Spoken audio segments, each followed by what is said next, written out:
રાજ્યના 3 જિલ્લાને જોડતા બોડેલી એસટી ડેપોમાં નથી કોઈ સુવિધા। ભર ઉનાળે અહીં મુસાફરો થઈ રહ્યા છે પરેશાન।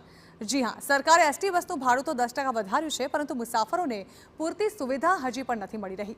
અને તેનું ઉદાહરણ છે છોટાઉદેપુરનું બોડેલી એસટી ડેપો।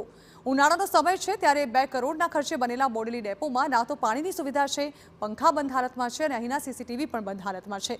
એટલું જ નહીં, કેટલાક વાયરો અને લાઇટના બોર્ડ પણ તૂટેલી હાલતમાં છે। ઉપરાંત શૌચાલય પણ ગંદકીથી ખદબદી રહ્યું છે।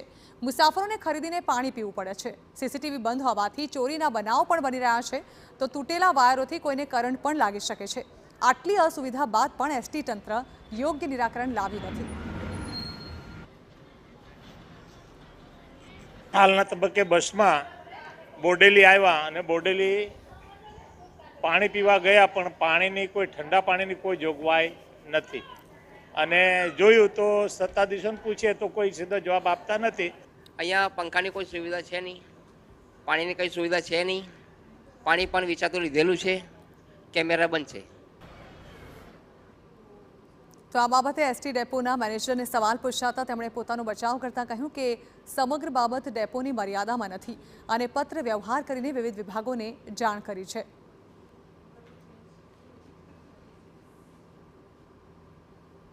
બસ સ્ટેન્ડ ખાતે જે સીસીટીવી કેમેરા બંધ છે, જે બાબતે પત્ર વ્યવહાર કરેલ છે, ડેપોની મર્યાદામાં ન હોય, જેથી સેન્ટ્રલ ઓફિસથી સીસીટીવી કેમેરા અંગે કાર્યવાહી ચાલુ છે। તેમજ આરઓ કુલર વોરંટીમાં આવે જે બાબતની પણ કાર્યવાહી ચાલુ છે।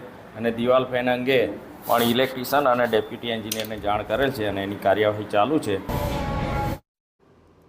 તો આપણે જણાવી દઈએ કે બોડેલી એ નર્મદા, પંચમહાલ અને વડોદરા જિલ્લાને જોડે છે। અહીંથી મધ્યપ્રદેશ, મહારાષ્ટ્ર અને રાજસ્થાન તરફ જવા માટે પણ મુસાફરોનો ધસારો રહેતો હોય છે। તેવામાં અપૂરતી સુવિધાને કારણે લોકો મુશ્કેલીમાં મુકાયા છે। ત્યારે તંત્ર પૂરતી સુવિધા પૂરી પાડે તેવી લોકોની માંગ છે। જોવાનું રહ્યું કે ક્યારે કામગીરી થાય છે।